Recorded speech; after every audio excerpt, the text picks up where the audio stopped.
Hey, welcome to New Jump City, everybody, where we recap the week in American and Japanese sequential art. I am your host, Christian, the unbiased king, Espinal. And joining me, as usual, it is my partner in crime, the man, the myth, the legend. It is Joshua, Gangsta Time Cole. Called partner, but it should be called Gangsta Time.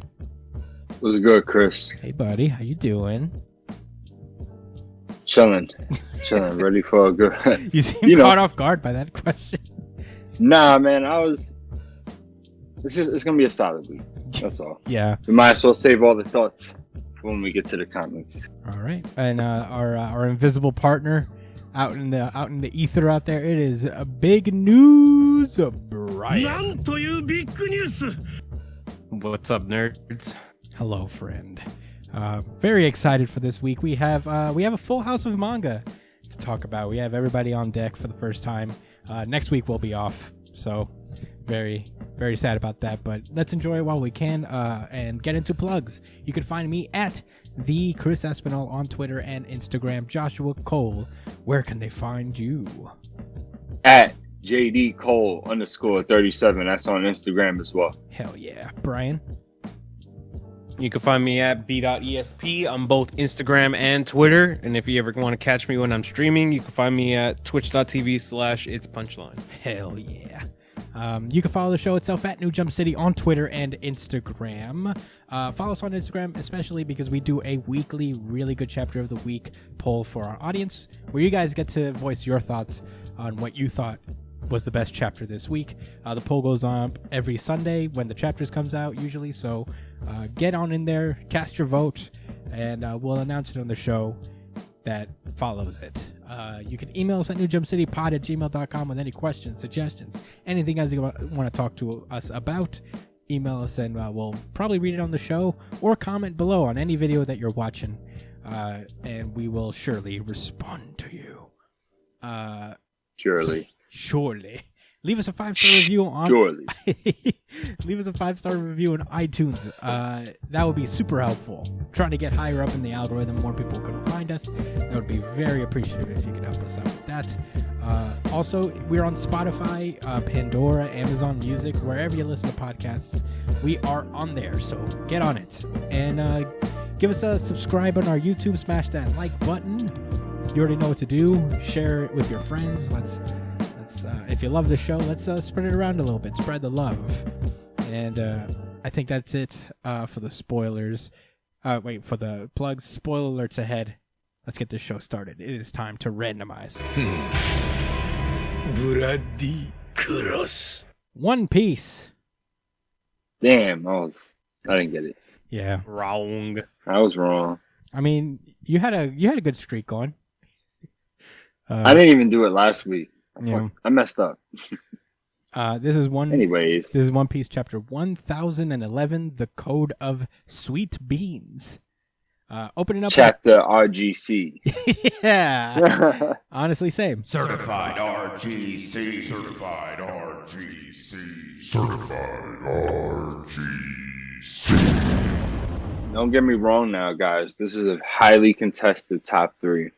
Honestly, yeah. It was a pretty good top 4 even. It was overall good this week for all the manga that we cover usually. But One Piece edges it out just a little bit for us, or for me and Josh at least. But let's get into the chapter proper. Last we left off, Big Mom was separated from Kaido, and Luffy is basically electing to stay alone onto the top of Onigashima to face Kaido one-on-one. We start off with Kid and Eustace just staring off into the distance as Big Mom is charging this new ultimate attack. And she mentions it because it looks like it's supposed to be Prometheus, but apparently the name looks like it changed because she says, "It's time to test you out. Show me your power, Hera." And I'm like, And as we know, like last time One Piece was here, I believe Prometheus had like a little idea of his own. So this must be it. He must have gone up a level and have become Hera, because this lightning bolt has lipstick on, and it looks like. I think she just created it. Yeah, I think she created a new one. Yeah, yeah. because I seen that. Zeus got locked up in Kid's box, so she didn't have Steampunk box. she didn't have a cloud to help her to save her. So she probably created Hera as like a temporary replacement that could possibly be stronger. That's interesting. I mean, we saw last week that Prometheus saved her. She was just riding on fire, essentially. But Yeah, she was. Yeah, Prometheus saved her, but then remember he asked my Big Mom a favor. I think he asked for a lightning girlfriend. Yeah, he does hate. He does hate. It is. I'm Zeus. guessing it's females, like you said. It's got lipstick. There's hearts at the end of the lines. I mean, just. Yeah. Am I assuming? Am I doing something? Am I ignorant? No, that makes total sense. I mean, it's Let me see what Hera's the god of. I think she's like the god of marriage or something, or the goddess of family or something. Oh man, we're all assuming. Yeah. We're gonna get Lizag. No, I'm just saying, like. Oh, we about to get shit right. Stop. So if it would make sense because she could be like she could be Zeus's wife essentially. Yeah. So Zeus being free from the box now, he's gonna come and reunite with his wife, I guess. Well, in any case, it's interesting that Big Mom can just create like a whole new, incredibly powerful homie. Yeah, where'd she take the souls from? Did she have them tucked away in her pocket or something? No, Prometheus, Napoleon, and Zeus are all made from chunks of her soul. So she used the chunk of her soul to create something new. Whoa. Yeah. Didn't she take like 30 years off her life or something like that? I don't know. I don't know if these things have like a real price on Big Mom's life itself, but they got to give us an actual breakdown, man. I feel like they did already. They didn't. But I need it again. They didn't give like a full 100%. Like we know fairly what Big Mom's capable of. She can steal souls. She can steal portions of souls. She can transfer souls between things. She could give things life. So, yeah, I don't know. But in any case, I feel like we're going to get more explanation later. But she uses this ultimate technique, full Gora, right on Killer and Kid as they're trying to escape. They knew immediately, to be fair, like credit to Kid and Killer for not being like, let's just go after her. They saw she was charging up something new and they were like, oh, fuck this. So they went off. And after because I thought they died. Yeah, I mean, the next page kind of gives you an indication that they died because the next page, Zeus is freed out of the steampunk box, and he's like, "Whoa, that was crazy." Anyway, I'm gonna go save Mama, and then he flies off to go find Big Mom. And at that point, Law goes over to Zoro, and he's like, "All right, I gotta take care of this cloud," and he tells Luffy that he's leaving, and he's taking everything else with him. Luffy's like, all right, that's what I asked for. It's all he ever wanted, honestly. Yeah. At that moment, that's when Kaido starts to get up and go, whoa, row, row, row, row, row, row. I can tell you're enjoying yourself. The more precarious the situation, the bigger your smile. Luffy's hype, and so is Kaido. Because they're like, man, Kaido's super excited too. Yeah. They soup, man. They're having a time of their lives. I think Luffy remembers the samurais, but he doesn't remember all of the people that's sick and stuff. Yeah. he barely remembers the samurais right now. If you ask him why are you here, he would just say to beat up Kaido. Basically. I'm very confident. Yeah. But then they go off and they have a supreme hockey match. They continue their match together. As we cut over to the third floor. Hold up. Wait, what? Yeah, I got something to say too. This middle panel here where they're clashing gives me strong Whitebeard Roger vibes. Yeah. Yeah. The same thing happened with them when they clashed on this island as well. So maybe this is just an indication of like, I feel like this is Luffy's induction into like becoming an emperor for reals this time. Oh yeah. Like this is his induction. This clash right here. Look what he's doing. He's putting his foot in sandal against iron or spiked bat. No, it's not even connected. Kaido's gotta be. I don't know, man. Exactly, son. The boldness. Yeah. Well, little do you know, Josh. Every Hispanic parent knows that a sandal is the strongest weapon there is. You got it. But in any case, we cut over to the third floor where it turns out Kid and Killer actually survived. They're just like, whoa, that was crazy. Where are we? And they don't really have a lot of time to regroup. They just run off and try to stop Big Mom from teaming up with Kaido again. But they are interrupted by a fucking Fed known as Hawkins. Oh, yeah. He's a rat. Yeah. Rat face. Yeah. Fucking soy boy ass straw dude. Yeah, he came in and is like, hey, I'm going to face both of you at the same time.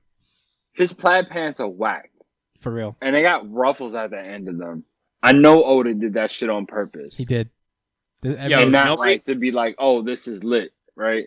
No. No. To give us a target. To say, easy target. Hate this guy. Nobody can convince me otherwise. Fucking Hawkins is that corny ass fucking character in a game. You know what I mean? Like he's that corny ass fighting game character that people cheese when they bring him out. You know what I mean? Yeah, like that's the definition of his power. Yeah. But yeah, he goes off and he's like, well, first of all, Kid calls him a traitor. He's like, oh, so you come to fucking finish us all, huh, traitor? And Basil's like, hey, I wasn't the only one who betrayed you. I was also betrayed by Apu. So, you know, everything sucks. All I did was avoid a fight that I was certain I would lose. And Killer's like, you know what, Kid, you go on. I'll deal with this trash. Which is funny because like he's like a captain, and Killer's like, yeah, he's not. Yeah, just go ahead, bro. Let me smack this shit out of homeboy real quick. Yeah, I'm excited for that, honestly. Yo, because he's really talking down to them. Like, come on, bro. Even your power is some soft shit where you avoid death because your crewmates die as a result. That's some foul shit. I mean, all right, I'm not opening up that door again. But anyway, Kid goes off to fight Big Mom, which is cool. It would be cool to get like a 1-on-1 Kid versus Big Mom fight. I think that would be sick because he's like the one directly under Luffy. Even before when like the bounties were first shown, Kid was like at the top, Luffy was second. I'm excited about that. What's that look? What? You don't believe your boy's Kid? gonna get smoked. Fuck is you talking about? No, dude. Kid's gonna learn. There's no way. They have to stop doing Kid dirty. They have to stop doing Kid dirty because this guy, he's supposed to be a big deal. You know what I mean? Like he's like the number one of the supernovas. Like this dude is not anymore, coming in, but not anymore. But like he was. He has to show that he's like he's a contender. You know, like he's a contender in this world. I feel like if Kid just keeps getting fucking ragdolled, like his place in the world is just gonna get significantly weaker. Yeah, I think he's gonna have a good fight with Big Mom, and maybe Law and Zoro will come in and help him finish it. I think my theory is Luffy and Kid are gonna lose their fights, their 1v1s. That's how I think it's gonna end. I don't know. And then Zoro's gonna come back and cut stomp both of them. This will no longer be One Piece. That's my theory. It will just be about Zoro from here on out. That's a good theory to have. It sounds legit. But yeah, he's just cleaning up. He's cleaning up for the captains. Yeah, that's fair. Killer and Hawkins are about to square off, and we cut over to the second floor where Page 1 is basically already on top of Usopp and Nami. And Usopp's just trying to get him the fuck off. It's kind of like a comedic exchange for a while where him and Nami are just doing these like futile attacks on him. Usopp is like, aim for the weak spots, the temple jaw, the Adam's apple, and the solar plexus. Eyeballs, nostrils. I was like, damn man. However, he is a dinosaur. Yeah, he cannot be stopped. So I guess that shit doesn't work against... I mean, what do I know, right? I mean, do dinosaurs have Adam's apples that you can even strike? Bro, I don't know. Brian, Google search that. Do dinosaurs have Adam's apples? And maybe the males do. Dinosaurs. I don't think Ulti does. In the meantime, Wow, that's actually a question that people Googled. yes, I'm not crazy. But there is no answer. There's no answer to this question. People have Yeah, I would Googled imagine it, because but there people is never no met answer. dinosaurs before. But, man, perhaps we knows? just haven't figured that out yet. The mysteries of the world only ever expand. Mm. Meanwhile, Otama is like, come on, Komachiyo, almost there. And basically the plan is so they can get to the stage in the open area so that Otama can basically give a command to everybody that Horse Lena has fed her dumplings to, because Smile users are under the same influences that animals are when it comes to these mind-controlling dumplings that Otama gives off. So if they could just get to her, to that square, she could give them a command and immediately turn like half of Kaido's numbers against him, which is pretty sick. How that power worked out. And yeah, she basically says like, as long as I can do that, I don't care what happens to me. And Nami and Usopp are like, are you crazy? No, we're here to protect you. And Usopp decides to nut up and is like, all right, whatever, it's time for me to stop being a gag character and get serious. And he uses the firework flowers and manages to get page 1 off of them. And then Oh, shit. And he continues to nuke them. He continues to nuke him with these exploding pine cones. Pine cone bombs. Okay. Yeah. Hit him up with several, too. Yeah. Look at that. And he's like, how do you like them cones? At that moment, page 1 seems to be okay. He that hurt. You could see it like in that little bubble. He's wheezing and he's going hack. So it hurt him. It was good for Usopp. Yeah, Usopp's like, damn, he's so tough. And they turn a corner, and who's waiting for them at the end of the corner? This fucking Big Mom just calling out for Kid. I like this for whatever reason. I really like how this panel's drawn. I love what Oda does with scale. Like, yes, the larger than life. He is the master of larger than life. Yeah, I mean, everybody is scaled, so it gives like a weird depth to the art. Huge fan of it. And you see, like, Prometheus is normal. Where is Hera? Yeah. It's not a full-on reveal yet. That's fair. You know what? Fair point. Maybe she's outside. She had Hera in her right hand, so Yeah, sure. You know, she's tagging along right behind, maybe. You know? Yeah, maybe she'll pull up. Yeah, well, yeah, she'll pull up. Okay, so she spots Usopp and Nami, and he's like, "Oh, you're Straw Hat's crew," and they got shook immediately. But luckily, Otama's there, and Otama, if you don't remember, back when Big Mom had amnesia, she met Otama and Chopper, and they basically treated her real nice, you know. And she's got a little soft spot for Otama, especially since she's a child, and apparently Big Mom has a weakness for children, which makes sense. She's only ever killed her adult children, so. So I guess that's fair. So yeah, she's just basically being super nice. She's like, "Oh my god, thank you for your help. Why? What are you doing here in such a dangerous place?" And Otama's like, "Oh my god, you remember?" And she's like, "How could I forget how everybody took care of me back at Okobore? And you know, Okobore, and treated me real nice." And Otama's like, "Oh, that Okobore town is not there anymore. That people said lied and said they ate all the food they gave to the samurai before the big raid, so Kaido's followers burned it to the ground." And Big Mom just gets so fucking upset because she remembers how Otsuru, who is Kindemon's wife, treated her really nice and fed her Oshiruko and, you know, all of that. And she then goes like, "Kaido's followers did that to a town that's so nice to me?" As she's like getting fucking pissed off. Page 1 starts to attack Usopp and Nami, but that's when Big Mom turns around and is like, "Don't you know that even in the cruel world of pirates, there is a code of honor?" And she blasts this dude's neck. It's literally... Oh, she punches him right in the neck. Dude, oh my god. right in the Adam's apple. Right in the dinosaur's Adam's apple, dude. Oh my god.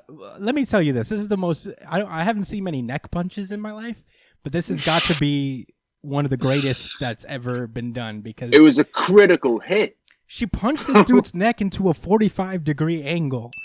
She just. Hell no. Oh, I could be. I'm telling you. I feel like Oda literally took like a ruler and drew 45 degrees as a reference to how hard the 45-degree neck punch just blam with the Ryusei haki, the Ryuo haki too. If you see the little gap in space, she called them clowns. She punched the inside of this dude's throat too. Yeah, no, you're right, Brian. If she's using the Ryuo haki, then it hit him inside the throat. He didn't even scream. Wait, he couldn't even yell. Like he didn't even see any of his bubble for yelling because he couldn't. Yo, dude, Page 1 will it's never over. speak. All that is gone. Yeah, Page 1's gonna speak like he has smoker's lung for like the rest of his life. He's like, get this. A few months from now. Yeah, for real. He's not gonna be talking for a while. Yeah, he's out. And in the last tiny few panels, everybody's like, Page 1! And we see that Zeus notices that where Big Mom is. And in the last panel, we see Ulti witnessing this entire event and just kind of shook because I feel like she doesn't really know what to do at this point. Where she's like, am I really going to do something against Big Mom right now? Or am I going to let this slide? But it's basically where the I'm letting it slide.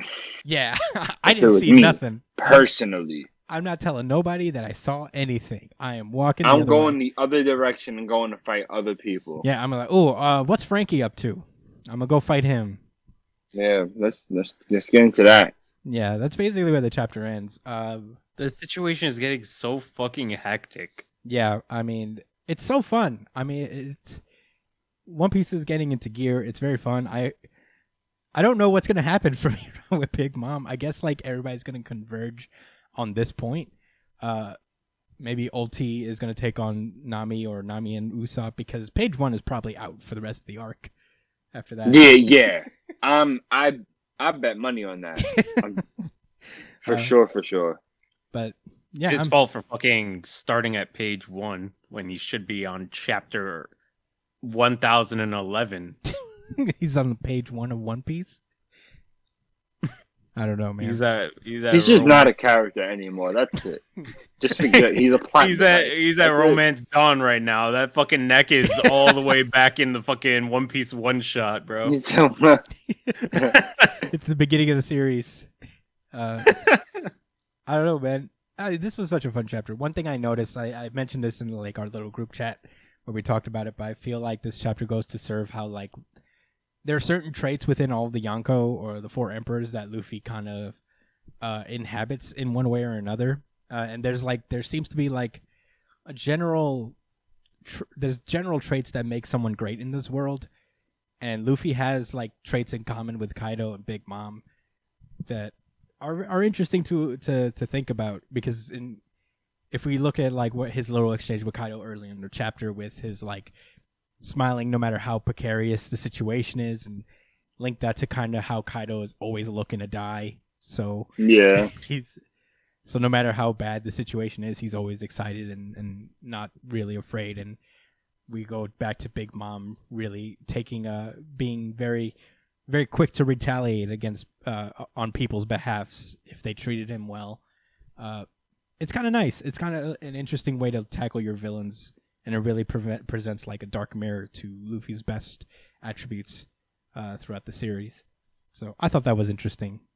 And otherwise, this chapter is just fun as fuck. I love this one so much. But that's all I have to say about it. You guys have any thoughts? I'm just wondering how Gear 5 is going to have the Conqueror's Hockey added to it. You know what I mean? Like, how's that going to affect the Gear 5th design? You know what I mean? Yeah, I have no idea. I don't know. Just give me Gear 5 already. I just want Gear 5 already. Is what I'm trying to say. Me hear you, Brian. Stop beating around the bush. You know, we'll all take it. We all know it's coming. So give it to us now. Yeah. So stop playing, Oda. I feel like Take we're gonna enough get. breaks. I hope we're gonna get like maybe 2 or 3 fights before like we cut back to the rooftop and Luffy's like, "All right, it's time for me to go Gear 5." Using this form cuts off 50 years from my lifespan. Yeah, I feel No like prob. yeah, Luffy has given up probably like 50 years of his life at this point. Oh, Kaido probably loves it. I wish I had a technique that literally took away years from my life. Watch, I'm calling it right now. As when Luffy inevitably beats his face in with a million punches, Gatlin style, and Kaido's doing that self-reflection. You know what I'm saying? As his skull gets bashed in, he's gonna be like, "Damn, I wish you were my son." But instead, I ended up being your son. That's what's gonna happen. I don't think Oda's gonna say it word for word, but you did hear it here first. All right. Could you imagine if, like, just as Luffy is about to land the finishing blow on Kaido, Luffy just dies from all the years that he was fucking removed from his life? And Zoro Like, finishes him the off. moment that it's over. He's due. Yeah. The Grim Reaper just taps his shoulder like, No. It's gonna be time's up. Ryuk. Ryuk shows up. He's like, this is the price you paid for getting the Shinigami eyes. I told you I was going to be the one to write your name in the death note. But yeah. Great chapter though. Give me that Adam's apple. Give me your Adam's apple. You guys ready to move on? Yeah. Yes. All right, let's go. It's time to randomize. This is Black Clover. At least I got this one right. Yeah, you said you thought it was going to be Black Clover second. Yeah. Well, you already know what time it is. This is the audience. This is the audience voted RGC. Certified RGC. Oh, wow. This is a really good chapter, though. I'll say that. Obviously, it wasn't. Holy guacamole. It wasn't capital THE RGC, right? Yeah, I think this Right. chapter and the chapter before, I could see the argument because this was a pretty cool one. So, yeah, this is Black Clover chapter 291, a duel with a distant inferior. Please make your way to page 2, top panel. What? You love it, bro. Oh, yeah. I mean, it's love fine. it, bro. It's fine. I do love it. I mean, Look at that. we open we open up where we last left off. Asta, with the help of Noct, has disintegrated this new demon villain, and He's being whisked away because we don't know for sure if he devils dead. die. He dead. He dead. Aren't they already dead? No. Who said that? They said they die? They're devils in hell, right? Is that not how it works? Are they not Jesuit? Do you say Jesuit? Yeah, I did, man. That was just the first religious term that came I to actually my don't know head. what it means. But yeah, I don't know if they're Jesuit or not. I feel like that's the wrong way to use the word, but I feel like I know what you mean. Probably, yeah. But in any case, Probably. I guess we'll find out if they're Jesuit or not. But until then, the next page, everybody's like, oh, well, Noct is like, wow, good job, you fucking did it, you idiot. Tsundere.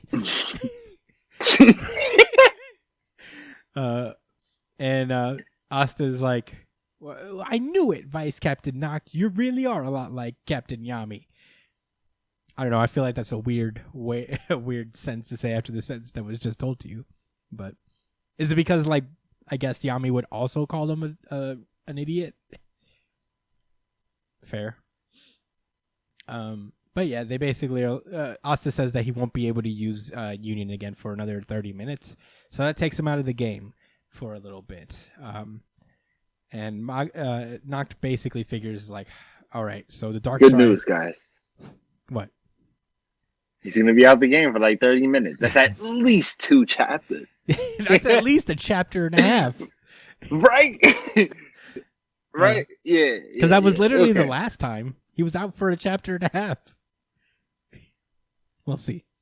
We'll see. All right, so they're trying to like weigh their options as to see what to do next. They either have to go after the Dark Triad or go after Morris, who is causing the gates to be opened a little faster. So, even if Union isn't an option, anti-magic is bound to be useful. So right now the worst situation is, and we cut over to Dante, who's just being a dick. He's getting slashed. Yo, it's so funny, man. His face. Yeah. I don't know if he's playing with him. He's like, ah! Oh! Or is it that he's really getting like he's really getting cut and supposed to be dying? Yeah, but then he he's like, no, I'm alright. He has the other attribute he has is healing, right? Or is it gravity? Because I remember he heals. I remember his shit has something to do with healing himself with gravity. Somehow. Yeah, something like that. Something like that. He can heal his body. Yeah. It's kind of whack. I remember that. Yeah, so he's just trolling Jack the Ripper at this point, where Jack's like, I'm going to slash you. And you've been slashing him, bro. It's not working. I don't know what else you want. And he's like, thank you for entertaining me. I will end you spectacularly. And right before he does so, Ash just appears, creating a smoke screen kind of sorta, and through the fucking ash comes through an exploding fireball, blows up Dante from the fucking waist up. And I mean, it doesn't really hurt him at all. He's just like, whoa. At all. He's literally just standing like, what just happened? And oh man, he catches the only attitude. Yeah. And at that moment, through the ashes comes Magna and Zora. Very excited about it. Yeah, finally we see Zora. Yeah, it's been a while. He has a different mask on. Usually it was just this little mummy thing, but now it's a straight up mask. Yeah. It's good to see Zora. He's probably one of my favorite characters in this series overall. And so is Magna, to be fair. But yeah, he comes in yo. And Dante, gets immediately pissed off. His face is just ugh. Nobody's like you shouldn't even be here. What? Is this your support? Oh. Come on. This ain't funny. This isn't entertaining. Yeah. Your support is this Yankee? Right? That's the term for gangster. Oh, okay. Right. But yeah, he's like, he's looking down pretty hard on them. He's like, your magic isn't stronger than mine. Your magic's too low. Anti-magic is the only thing that can really stop me. So, there's no point in me fighting you guys at all. And Magna's like, don't get the wrong idea, pal. I'm taking you down myself. And Dante responds by putting out his whole aura, which gives Magna flashbacks to when he was training. We don't get to see necessarily when he did training. We just know that he's very stressed back in the day. And I guess. No, he was watching Yami get smoked. Oh, really? Damn. Yeah, man. They were just in the background. Zora was trying to stop him from going. He was just like, "You're just gonna die," or you know what I'm saying, or get in their way. Yeah. Yeah, and he literally says that word for word. Yeah. Yeah, basically. And Magna just kind of laments over not being able to save Yami, but we cut over to the present, and he fires off a fireball again with more confidence. It explodes on Dante. That doesn't hurt him so very much. But then, all of a sudden, a rune appears right over this dude's chest. Hey! And a chain just flies out over to Magna, connecting them both. Dante's like, a chain? What's this? And at that moment, that's when, the demon form goes way down. And he's like, whoa, I'm no longer at 100%. And, yeah, at that moment, it's like, whoa, this is half... There's no way a peasant like me could squeeze out magic like this. That's why I came up with this spell. And he makes fire brass knuckles. Yeah. And just whacks this dude, right? Socks him in the fucking jaw. A lot of great punches this week in Jump, honestly. This is a pretty good one. Yeah. This was up there, man. Yeah. Just lays one on him. And Dante's surprised because this attack actually hurts him. And Magna explains that the runes and the chains is that he puts his magic and Dante's magic together, and then he splits it in half. So both of them are working. That is so fucking dope. Yeah, puts them at each of them at 50% of their power. And he said, "This is how I fight with you ultimate types.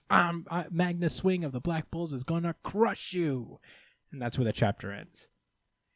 Yeah, That was pretty really cool. That was pretty creative. It's different because it's Magna, which you would assume he would just do some type of fire move, but that's been played so much in the series. So this was super duper refreshing, you know. Yeah. And it's nice to see him and Zoro working together, I guess, because clearly they wasn't going to beat any of these guys on their own. I think it would have been really weird. Yeah. If that had been the case. And they're a good pair, you know. They're both like delinquent types. Yeah, the delinquent duo. Yeah, I appreciate that. Yeah, I thought this attack was very creative as well. It felt like it had like a little bit of a strategic value in it, which was very cool. The only thing that's interesting is that how much is 50% of Dante's power stronger than Magna's 50%?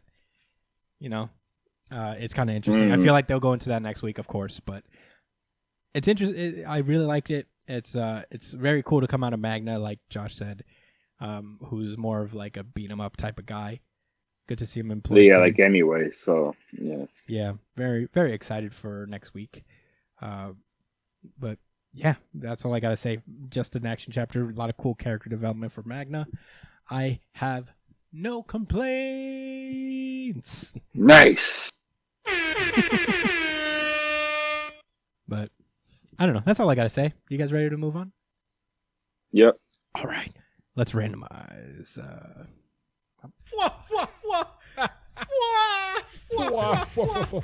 My Hero Academia. Let's go. This is My Hero Academia, chapter 310, Masters and Pupil. Color page, which I thought was pretty cool. Very nice. Yeah. It's been a while One Piece Oh, sorry. had a pretty cool color page too. Oh, yeah, for sure. They both had Actually. really great color pages. I like My Heroes, like their little one-page color pages because they always look like the cover of an American comic. Yeah, it literally looks like how Marvel comics look right now. Actually, Mm-hmm.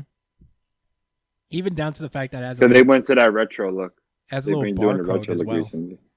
Yeah, I know. I always loved that. This is like he did this a lot in the beginning. Yeah. You should do this more. It's really cool.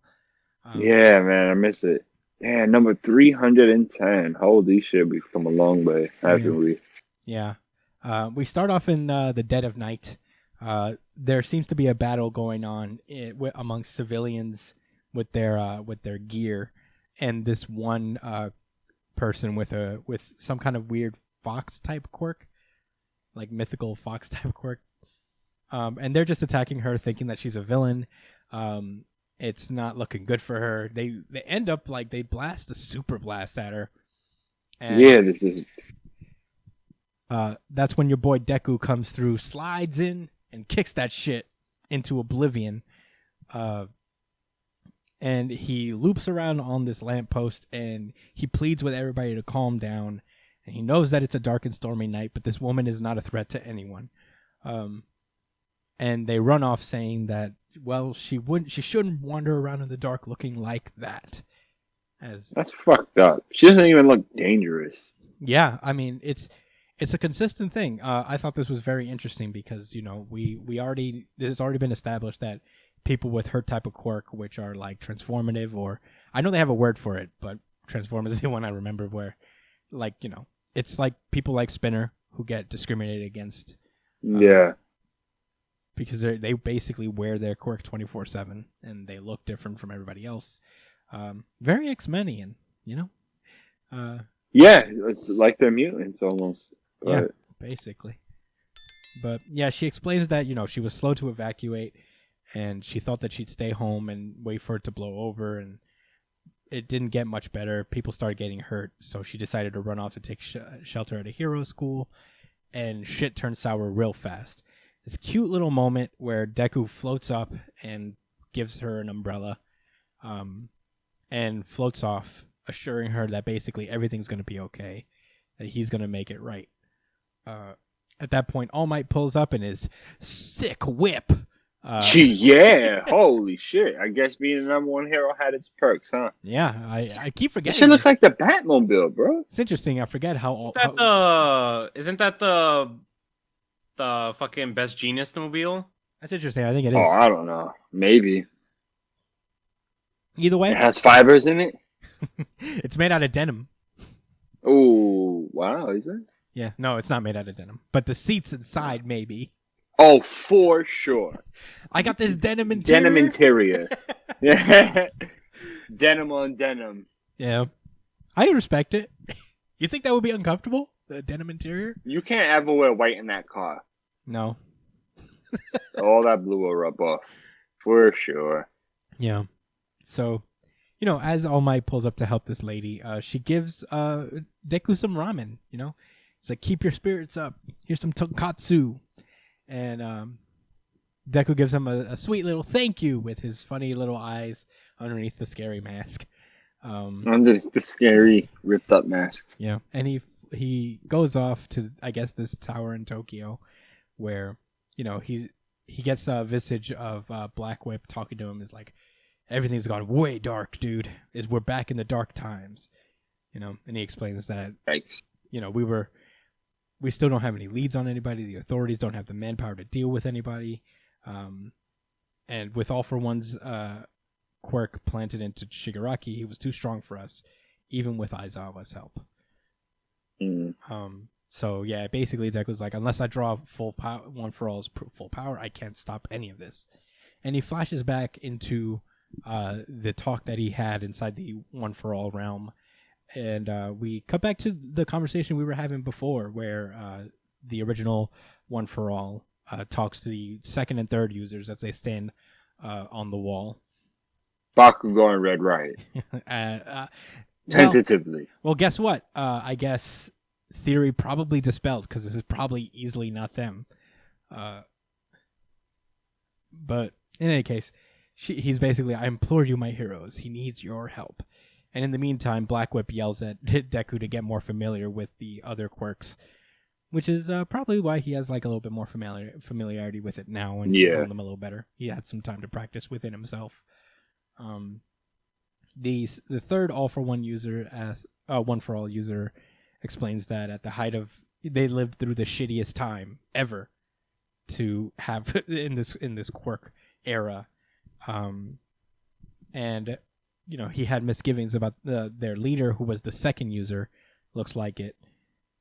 He had misgivings about the future, and he gathered all allies and fought. And yeah, it just didn't work out. He just lost so many people in that ensuing battle. He gathered so many people, but it didn't work in the process. Because back in the day, it was way more serious. Like if you fought, it means you either lived or died. So, and now he's like, now you tell us that you want us to devote our efforts to a boy who wants to save our mortal enemy. He feels some kind of way about that. Yeah. Yoichi then mentions like a ridiculous delusion. That's a sad way to see it. Well, then tell me this. Knowing that I had ties to your mortal enemy, why did you reach out to me? And we cut over to like kind of a visage of the past where this door is apparently the door that they found Yoichi in the beginning.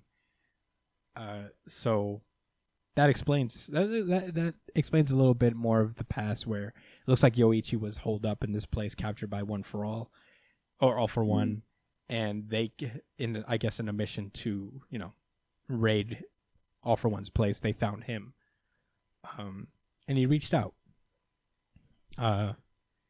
So yeah, I mean, Yoichi basically says this is like, you obviously have hope for a peaceful future. You have it in you if you reached out to me. So, help him out. And yeah, he's like, can this boy really bring an end to all of this? And he's basically like, yes, One for All emerged from the will to resist my brother, but the moment you reached out your hand to me was when One for All was truly born. And we cut to the end of the chapter where Deku is standing amongst and eating his bento box, where the other visages of One for All show up and say things are bound to move really quickly from here on out, including the second and the third users. And Deku takes a bite out of his rice ball and says, "Right." That's where the chapter ends. Thoughts, Josh? Well, first of all, this was a solid chapter. I like that we got a little bit more insight into the other users. That literally could still be Bakugo. He could have changed his name, and he might be went to the past, and he knew to save the first. I'm just saying the theory's still alive. I don't know about Red That's Riot, definitely Bakugo, guys. Hmm. That's definitely Bakugo. Look at I don't him. know what you guys are on about. Even the way he talks. Hmm. See, he wasn't ready to just accept it. He does have gauntlets on his arm. And he has the gauntlets. Honestly, that just solidifies it. I know this second guy isn't Kirishima, though. It can't be. I don't think it's Kirishima. No, that's definitely Kirishima, dude. He doesn't just have changed- the You think sharp so, teeth. right? He just changed his hairstyle. Yeah, he just definitely just changed his hairstyle. He doesn't have sharp No. teeth. Maybe he just flattened his teeth out for the time travel, so nobody would really know it's him. Well, when Midoriya unlocks the new abilities in the next chapter that comes out, both at the same time and masters them within one chapter, and then moves on to the next epic fight. We're gonna be able to see for sure what the quirks are, whether he passes down, and obviously, when he's shooting out explosions and he's hardening, we're gonna know that the theory is correct. I'm willing to see where it goes. I'm willing to see if he actually does all of that in one single chapter. I just feel like we joke all the time about saying, "Oh, these guys are listening to the podcast, right?" Like these authors, like, yeah, okay, sure. But I feel like, I don't know, I felt spited on this last page. I felt like this author was being petty and shice to me directly. Well, how so? Now, but well, they said things are bound to move more quickly from here on out. he's just pressing your buttons in all the wrong ways. So one must ask, how do you move faster than the speed of light? We're going to find out in 2 weeks. Yeah.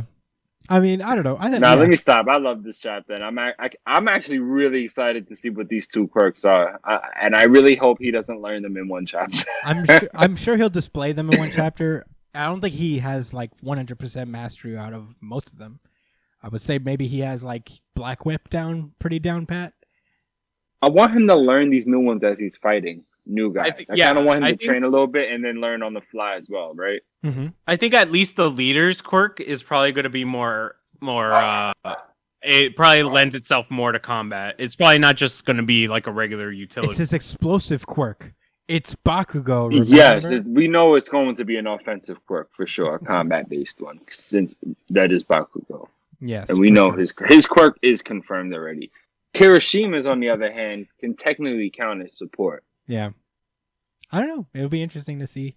I thought this had like a lot of like little cute moments. I really liked that part in the beginning. It was nice, that little part with the umbrella. Well, it was like a little heartwarming moment for me. You know what? Actually, I had a nitpick, and I wanted to wait to say some positive things before I like came off as a hater or something. But I really believe that scene, and on the topic of mutants, right, or whatever, like how X-Men is, I think that scene would have been a lot more effective if they made it like a scary, like a wolf-looking person. Like that was like a obviously harmless-looking. You know what I'm saying? Like person, at least from our point of view. I think it would have been more effective had it been someone that actually looked scary, and Midoriya was able to come in and save. And maybe even if he looked and said, "Oh man, looks like it's about to be a big fight," and then kind of like broke it up anyway, and seen that they were mistaken because he looks a certain. I don't know. I guess that perhaps that's a little cliche, but I feel like it's just super relevant, and it's a message that still needs to be said today in this day and age. Yeah, I feel like things may appear a certain way, but you have to use caution and think. I feel like she'll come back. There's a lot of thought put into her design. I'm not saying that she'll be like a super relevant character or anything, but I feel like this won't be the last we see of her. Yeah. And I don't think that this scene shows up because it won't have any, I guess, precedence over the future. I guess this is more to press that like it's gotten even worse. You know, like when Yeah. the chip goes down and society crumbles, do people's biases extend further? And like, you know, how much stronger do those biases become? It's an interesting display. You know, a little building on the idea that was presented with Spinner. But No, yeah, you can. I think you have a point where, conversely, you could say that even in her, like maybe he exaggerated how harmless she appeared to show how bad things are Exactly. right now. Like that's how they're just that hostile. Yeah. That they see anybody, and the people, and they are, you know, these are people using equipment, which means that they're quirkless. So it's just an easy target for someone that obviously has a quirk where they don't. So. You're right, and so I guess that was effective. That was well thought, bro. Yeah. Lots of little subtle things. My Hero Academia, I feel like, is in a very building period right now. Well, as a few series are, in all honesty. But yeah, I'm excited to see where it goes. It sucks that manga is going to be off next week. Because you know, everything's been like pretty consistently good. Over the last couple weeks at least. So yeah, I don't have anything more to say. Very excited for My Hero Academia. You guys ready to move on? All right. It is time to wait a minute, Brian, is this your RGC or not? You didn't say I don't think it's RGC. Yeah. Certified RGC. Certified RGC. Certified RGC. What's second place, Brian? One Piece. Yeah. Yeah, my. I would say I know My Hero Academia is in the top 3. I don't know if it's second place though, because I'm not really sure what my second place is. Yeah, I would say this is probably my second place, but that's all I got to say about it, though. Ready to move on for real this time? Then let's randomize. I hope he turns his sword into some guns. Cable. Well, the X-Books in general, but starting with Cable, we only have 2 this week. This is Cable number 10. I could be wrong, but I think I heard somewhere that Cable is like ending in a couple weeks. But I think the next issue is the last. I thought it was 12, but yeah, I would imagine they're gonna give it 2. Yeah. It might cross into the Gala, maybe, and that was probably going to be the last one, but I don't know. In any case, this is Cable number 10. All right, hold on. Can we take a look at the cover? Yeah. Do you see Grown Man Cable's struggle face? Yeah. This artist is so good at showing rough, grizzly struggle face. Like I can tell he's going through something rough. Even look at this guy in the back. Yeah, I mean, look at all of the creases and the. Yeah, man, this guy's good. Yeah, Phil Noto, dude, he's great. But yeah, this is Cable number 10. It starts off with a pretty cool quote up top. More important than how you kill Cable is when you kill Cable, and this is ancient strife proverb from the future.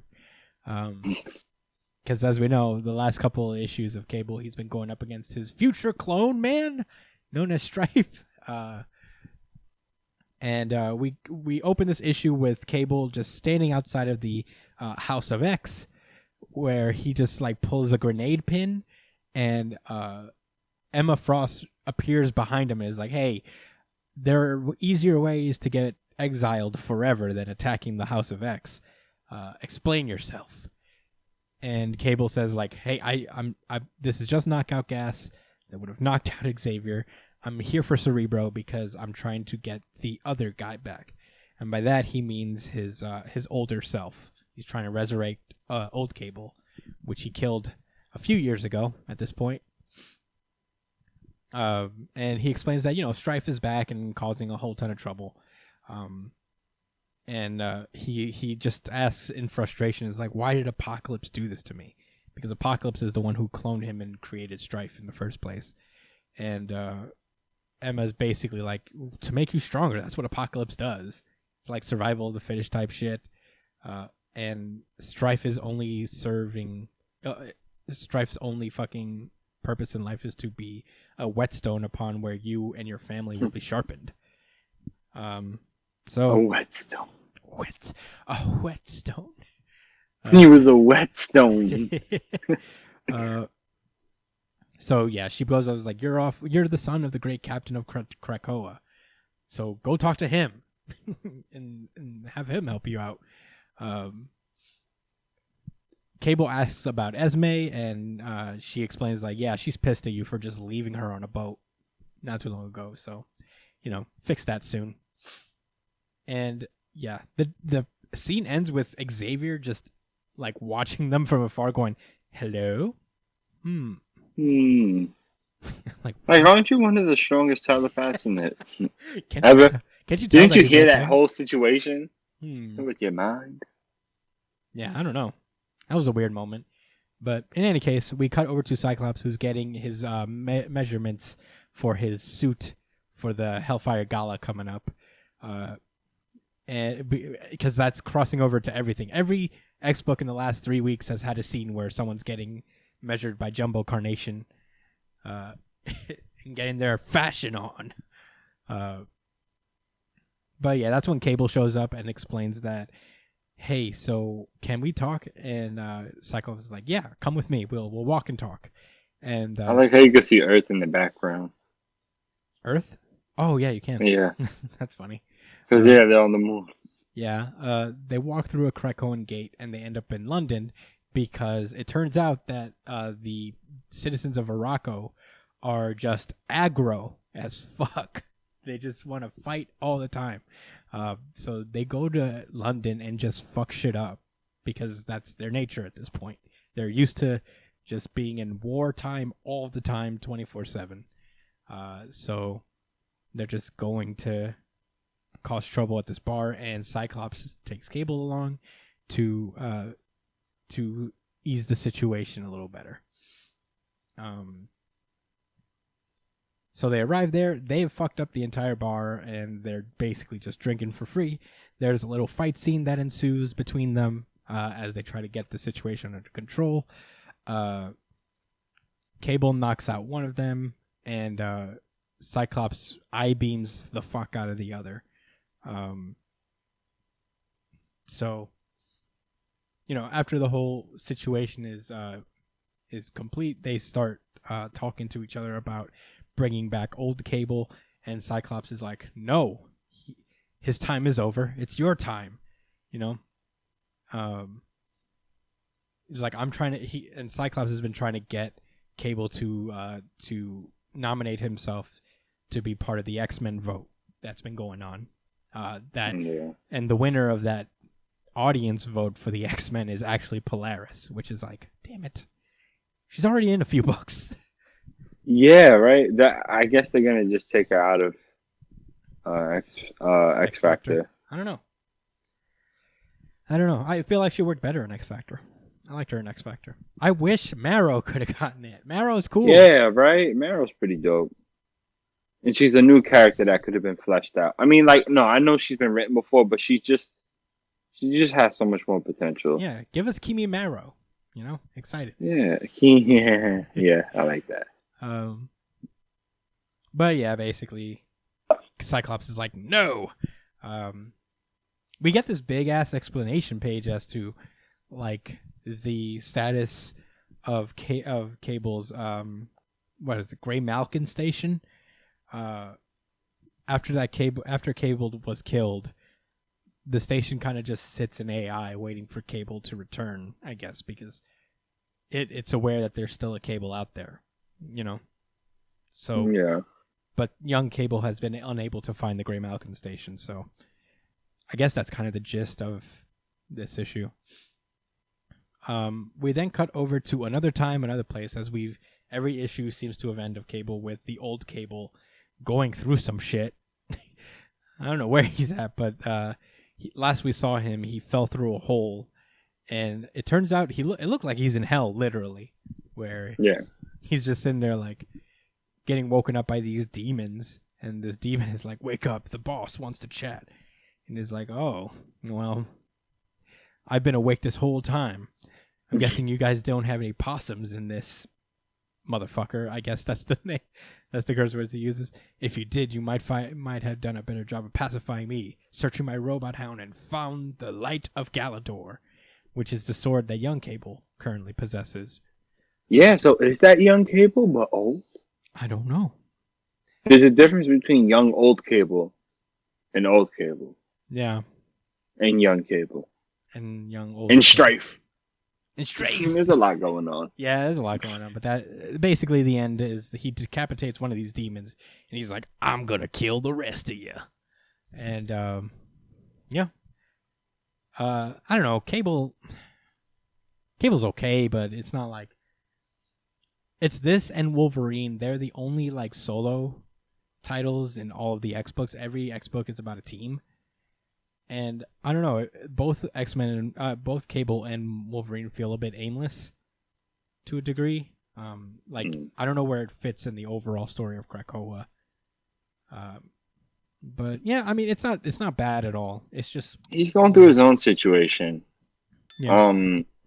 I'll tell you this. I think I mentioned it before, but this book does. It may sound weird, but I feel like this book was supposed to be some type of slice of life type of situation with some ongoing plot, and it really was supposed to just kind of show like the Scott family, because it's Teen Cable, you know. So maybe that's why it's ending, because they're like, oh, okay, let's just kind of get things going. Yeah, I don't know either. IDK either.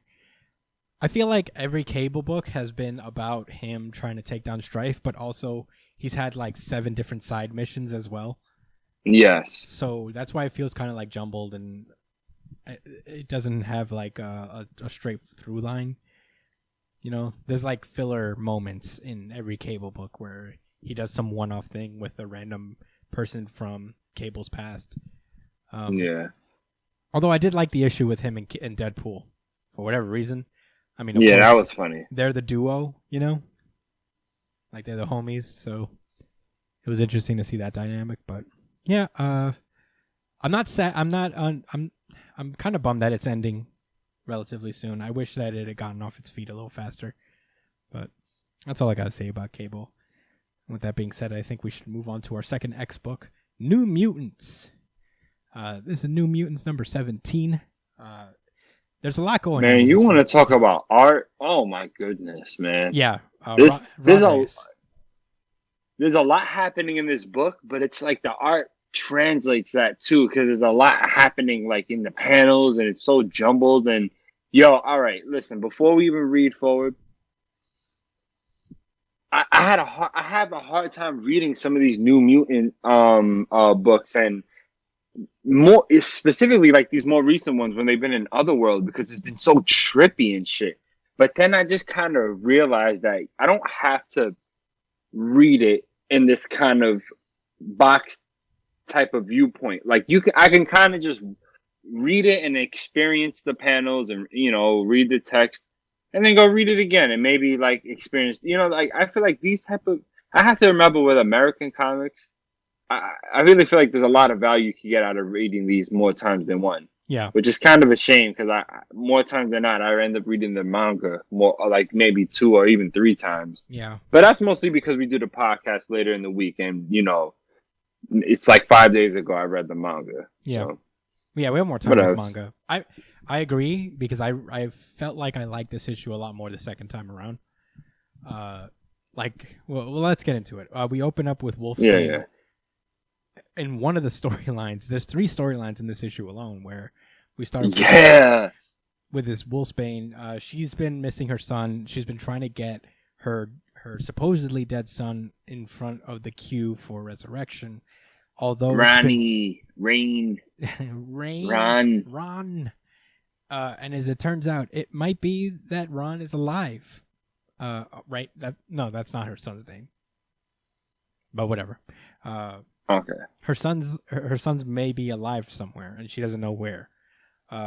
So she's just kind of sulking because she doesn't know what to do, and that's when the Shadow King emerges, and he's like, "Wolfsbane, I've come to help you." Basically, he's like, "I know what you feel like. I lost my father, And ever since then, I was just alone in the world when I needed him most.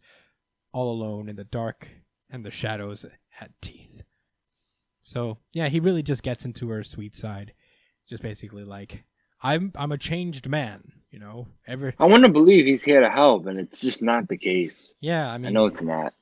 I hate to judge by appearances, but this man looks evil. Yeah! He just oozes with evil. His whole swag, everything. He can't help it. The red shades. He looks like Kingpin. Even when he showed his eyes and it looked like he was trying to be genuine, he still looked like he was scheming. Yeah, I mean, somehow the fez and the pencil mustache makes him look more like an evil Kingpin. Like an even more evil Kingpin. It's kind of crazy. But, yeah. I'm sure he's done way more damage than Kingpin's ever done anyway. For sure. But he's basically like appealing to her as like, I'm a changed man. Ever since I was brought over to Krakoa, everybody said that, you know, this is a place for all mutants. I'm taking that to heart. I'm trying to help people now. So come with me. And you can help these children that I'm helping as well. So, yeah, they go off together. And we cut over to Otherworld, where last we left off there, it was Moonstar and Jean, I forget her, Karma. They basically went off into Otherworld because of one of their own, one of the kids that they've been teaching has run off into Otherworld, just running away from home, and they're trying to retrieve them. Because if you die in Otherworld as a mutant, you probably won't be coming back. People who die there get their resurrections corrupted by some random force we don't know about yet. That's what I've heard. That's what I heard. And in their attempts to go save this kid, they get captured by Merlin. And this informational page says that they basically struck a deal with Merlin that their crimes would be forgiven in exchange for them going over to Roma Regina to reclaim a stolen vessel by the Lady Roma. So they got to go into Roma Regina and steal something from his daughter, apparently, Lady Roma. And, you know, they go in. They get caught by guards, but they fight them off. And in the meantime, back at the nest in Krakoa, No Girl and her group of friends here have been just kind of experimenting with ways to get No Girl back into a normal body because her mutant powers have disfigured her to a degree. After Danny refused to go to battle with her, you know, to resurrect her and give her a normal body again. They try to use this new concept that they've learned from the New Mutants, which is to combine their powers together to achieve something more. And they're testing out consciousness exchange between, you know, the power of Cosmar and No Girl. Their experiment with the Krakoan flower kind of works, but they can't. It doesn't work in the end. And they figure that maybe their experiments would work better with a actual body as opposed to, you know, plant life or whatever. Yeah. I mean, I'll tell you this. I don't think there's anything malicious there with this stuff. I think it's cool that they're experimenting. I don't think so. Even though... Huh? I don't think so either. Yeah. I think it's just kind of dangerous because you never know what will happen. Like your fucking whole consciousness could get trapped in a flower forever. So that was kind of dangerous.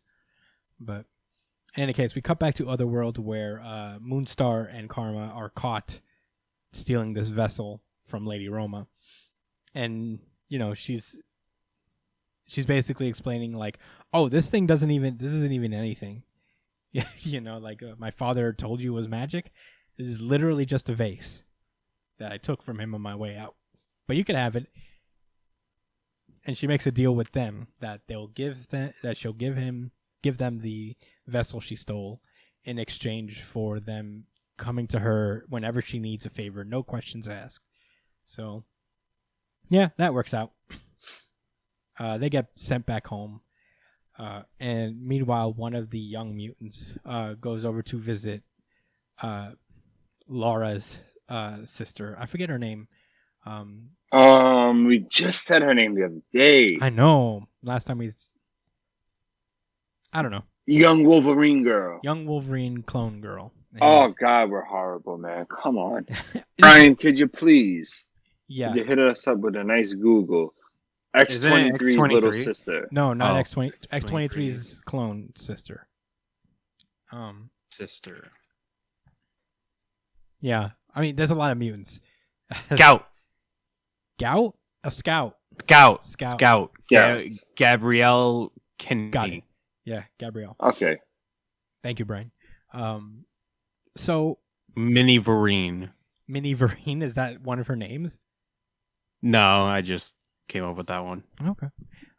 So basically, this kid shows up, and he goes over to Gabby and asks, "I was wondering if you knew anything about the body farm." And this is an X Factor. Prodigy has been gathering corpses of mutants so he could experiment on them. The first thing she says, like, "Yeah, I know about it. That's the place that they said don't mess with it at all." So The first thing she says, and it's Yeah. like, "Oh, okay. heck, cute. Well, yeah. So about that place." Yeah, he basically explains like, "Hey, we want to take one of the bodies and go off and use them to try and help No Girl get a real body." And she's like, "I don't think that's a good idea. First of all, it's someone else's body that you're taking, and you don't really know what you're doing, so it could go wrong in a bunch of different ways." And they get into a screaming match with each other because this guy is coming from a place of like, yeah, well, you could pass for a normal person, so you don't understand what it feels to be like me or No Girl, who are just kind of stuck in these bodies. And they say her name. I can't relate. Yeah. And yeah, she tries to talk him down, but it doesn't work. He storms off. And we cut over to a country in the Otherworld known as Savalith, where the mutant that Moonstar and Karma are looking for is on a rooftop or something, getting some stuff from some guy. And that's when Moonstar and Karma show up, and they're like, "We found you. You need to come with me." And basically, the mutant explains, "It's cool." The mutant's name is Josh. He's basically like, "It's cool. This guy didn't do anything to me. I'm here of my own volition." And they basically say, "Hey, we're here to take you home." And he's like, "No, thank you. I want to stay here." And they explain, it's like, "Yo, you could die here, and if you die here, you will never come back." And she's like, "So?" I mean, yeah, isn't that what normally happens? How much- Isn't that regular shit? And he explains, back when he was in New Jersey, when he was a kid, he was part of a family that was quote unquote liberal, as long as it is an us family. And as soon as he started to change into his mutant form, he was getting abused, and he was kicked out of his house. And in Krakoa, even, he felt like he didn't really belong because, he's used to being persecuted, that they push things too far in the opposite direction, going so hard at being special. And he's like, "I don't want to be special. I just want to be me. I just want to be Josh." And he's like, "In this place, nobody really looks at me twice. Like nobody notices that I look weird or anything." So, yeah, basically, he's happy here. And he also says, like, "Look, I'll make you a deal. I'll check in with you guys once a month. And you know what? I'm actually performing a service for Krakoa. I'm going to stay here in Otherworld and map it, chart it for us, And he has, like, basically an instant gate to Otherworld. Not to Otherworld, to Avalon, so he can always come back whenever he wants. And, yeah, they basically agree. They let him stay.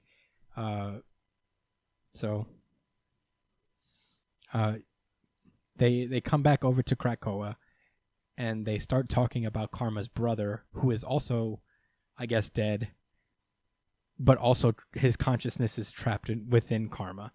So basically, they talk about how to get him back, and Karma's big plan is to participate in the Crucible, and she asks Danny to be her partner in the Crucible.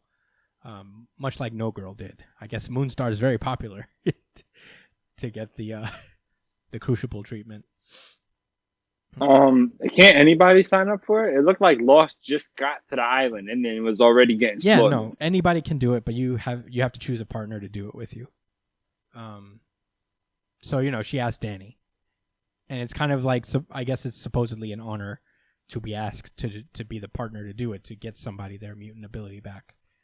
But yeah, the choice is yours and who you want to fight and who you want to participate in the Crucible with you. You have to get a participant, essentially. But yeah, that's where the issue ends. I felt like I read this issue twice and I liked it a lot better the second time. There's a lot going on in New Mutants. I almost forgot. It was fun and it was thought provoking. The art was stellar. The stuff with the Shadow King is just super. Like, this has just been a slow burn type thing. Yeah. Right. You know what I'm saying? So I feel like they're going about it in a cool way. Yeah. Yeah, I mean, this was my VGI, I guess, of the two. Certified VGI. And yeah, I guess like yeah, for sure. Yeah, me too. Certified VGI. I guess like I do have to get into the habit of kind of reading these twice sometimes, just because there is a lot of information being relayed to us here. A lot of stuff happens in American comics in general. So, sometimes I miss some stuff. New Mutants was not one of my favorite books, but I feel like I understood it a little better after this one. But those are the X books. I don't got nothing else to say. You guys, you ready to move on? Yeah, I'm ready. X books. Thank you. Hell yeah. Let's go. Till next week with the gala. Undead Unluck. Nice. This was a solid chapter 2, man. Yeah. All right. I think it's One Piece. Oh, man, it's real close. I'll say My Hero Academia. Then it's like, the rest of the three are tied for third place, yo. Honestly. Yeah. That's how I feel. Yeah, I agree. This is a great chapter. This is chapter 61, Interest. We cut back. We left off. Fang, Shen's old teacher, has reintroduced himself into the plot, and he is the one fighting them over the UMA known as Summer. Uma. And last we saw Andy just laid on a super punch on him, which he caught and was like Jinkai, and that is where we begin. Jinkai. And basically, he's like, he's a martial arts master. So he's like, Andy's not really afraid. He's just like, let's go for it. Fuko pulls off her glove so she could give him some unluck. And they fight for a little bit. Andy tries to use his Deep Crescent Moon, and Fang blocks it with his cool nunchaku. And he basically like flips off their sword and his nunchaku, and they decide to fight 1-on-1, hand-to-hand combat. Fucking Andy twists up his arms like 10 times over and just starts to try to lay on a bunch of hits on him, but Fang dodges all of them because he is the greatest. And he just like stomps the shit out of Andy's foot, and just starts hitting him and these bones, these pressure points in his bones. He starts using the 64 palms. Yeah, he blasts off Andy's joints, just like. Blah! Yeah. And yeah, the fight just continues. It's like, you only negate things directly to link to death. Bleeding and aging fall into that category. And if you consider a small laceration leading to tetanus, your regeneration also makes sense. But what about something that doesn't cause bleeding, like a dislocation? That's interesting. That's a good point. He can only heal shit if it's fatal. That's really cool. like one of the best things about Undead Unluck is like the nuance within abilities. These tiny little like cracks in the armor that you have to take advantage of when you fight these guys. But yeah, Andy goes for it again, tries to use his vortex shot, and Andy's just like, fuck, this isn't even a negator ability. His strength is pure technique. And he just slams his fucking chest open, sending Andy back like, I don't know, about 20 yards. And at that point, he's like, whoa, you actually sustained that. And he used the regeneration to contain the damage internally. So, yeah. He's like, wow, you're very talented. It's such a shame. If you took your pluck and talent and added martial arts to that, then you could have been closer to being the strongest around. Would you like to learn my style, my Shin Hakyoku? Sorry. And he's dead ass. Yeah, he's like, right now. And Andy says, so we can stop everything we're doing. Yeah. And Andy says, hell no. I ain't got no interest in being the strongest around. In a cool panel. I like this panel a lot. I like the way Andy's drawn. Like, yeah, cool. And Fang's like, just a coward then? And then he punches him so hard, he just punches a hole straight through Andy. And he's like, oh, so you're just like Shen then, in that trivial nonsense that takes you off the path to being the strongest. And he's like, I will take Unluck. And just as when I killed Shen's sister, you will turn that negligence into hatred for me and seek to be the strongest. So, then I will be. Yeah, that nigga must not have heard who Undead was. Yeah, he's like, I can't die. That's my entire thing. And he's like, you idiot. Even if you die, you do got to be strong all by yourself. It's hollow as hell. You see, for me, protecting her and whatever she holds dear is my goal. If I've got the strength to carry that out, I'm good. And that's when Shen pulls up on the Nimbus cloud, and he blasts his power pole right through Andy's chest, and sends Fang right backwards, who was like right in front of him. In a pretty cool attack, 2-page spread. And that's where the chapter ends, because I guess he got touched by Unluck, and that's why it hit him. Pretty cool. Yeah. Oh well. Yeah. Wrap it up. Oh no, that's all I gotta say. That's the end of the chapter. So, like I said before, in the last chapter, what's really interesting me about this arc, even more so than Shen himself, is Fang. I think he's a really dope fucking bad guy, and it fits into like the undead mold anyway. That they're like kind of like they ride off of tropes, but the characters that inhibit the tropes are like different than what you would expect. Yeah. I wish there was a more concrete way I can put that.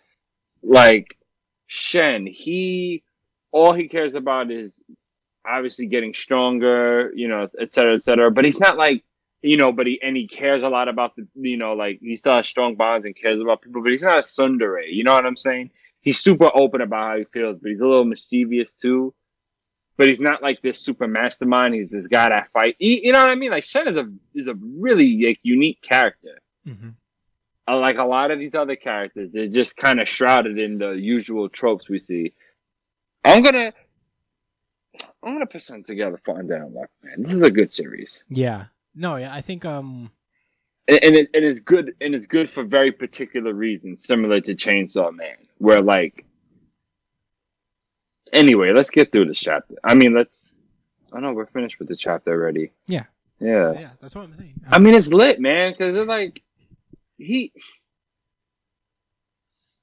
don't even know how connected he is with Under. I guess the point is that he was like willing to work with them in order to just get to whatever point he's gonna get to, and it doesn't really matter. I don't know. Like the way the story's going, it doesn't really seem that Under really is playing that much of a role in this. I'm sure they'll come and swoop in and take Summer in the end or something. But This is literally about Fang saying, "Yeah, I'm doing what I want. I'm gonna fuck y'all up. Well, And that's I'm gonna be a real big obstacle for y'all." well, the conceit of Under is that they're not really all working together all the time. You know, they all have their separate goals, and they just Yeah. help each other sometimes if it aligns with each other. They're very much not the Sure. union where they're all united under one common goal, which is to kill Yeah, God, yeah. you know. But Bro, he blasted the pole through his chest. Why? Because he couldn't see it coming or something? I refuse to believe that. well, I think it's because like he got his hand stuck in Andy's chest. Oh, so he crushed his fucking arm. Yeah. Oh, that was good. Mm-hmm. Direct hit, motherfucker. Let's go. Let's go. Yeah, this was cool. I think there's something to be said about what you said, that Undead Unluck, in terms of like tropes and kind of subverting expectations and stuff. Everybody's kind of like different in their own way, and not everybody inhabits their trope, but you know, it's more like a statement on the trope than an actual character genuinely inhabiting that. You know what I mean? I get what you mean, but in any case, this was a really cool chapter.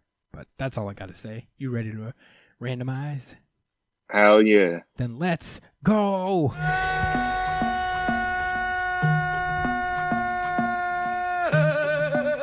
Jujutsu Kaisen. This felt like a really good chapter to me as well. It was. I didn't appreciate it initially, though. I read it and thought that this was probably the weakest chapter of the week. It feels like it just comes out of nowhere because it's essentially a story about Yaga, the principal of Jujutsu Tech. We start out with him in prison, obviously after the Shibuya incident or so. Or was this after? Oh no, he just created Panda, it looks like, because he's still like a baby in this moment. And the principal of the other high school walks up to him and is like, "What is that thing?" Because, you know, Panda is unique in that like he's a cursed corpse, but he is a cursed corpse that has his own supply of cursed energy, whereas cursed corpses usually rely on the sorcerers that created them and their cursed energy. But Panda's different because he has his own. So yeah, he's a hard body gangster, and we're gonna find out just how much. yeah, and why. So this old man is like, "Do you truly not know how this thing was made?" And Yaga did not snitch at that time. He was like, "No, I don't." And it cuts over to the present, it looks like, as he's sitting next to this weird bear thing. Bear squirrel shit thing. And this thing calls him Masamichi, which I think is his first name. And he explains... Masamichi! Yeah, Masa. He looks like a South Park animal or something, no, doesn't Yaga's name is Masamichi. Oh, fuck. But this kid's name is Takaru. This South Park monster. God damn it. The bear looks like a Masamichi. I thought he was saying his own name like he was a Pokemon or something. Yeah, like you just go over to the next page, he's like, Masamichi. Masamichi! And he's like, "Oh, hey, Masamichi." Like, I don't know. Yeah, no, he's explaining. I hate like, Pikachu. I don't know. You hate Pikachu? No, like hey, Pikachu. You know? Okay. Like they say. Hey, Pikachu. But yeah, he explains like, hey, Masamichi, everybody's worried about how sad you look.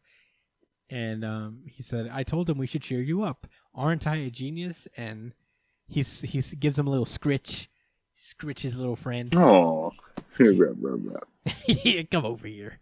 And he says, I'm sorry, Takaru, but I can't return for a while. Tell everyone for me. And he's like, don't worry, Master Tengen protects this forest, and your mother will come see you again. Even without me, you'll be fine. And then he goes through this tiny little door in a tree like Winnie the Pooh. Yeah, right? And it's so, like, precious, actually. Yeah, it's really adorable, because then he goes, Masamichi, and he looks behind him, and it looks like there's a bunch of these cursed corpses. Yeah. All look goofy, but somewhat adorable. They kind of look like... That bird looks scary as fuck in the back, though.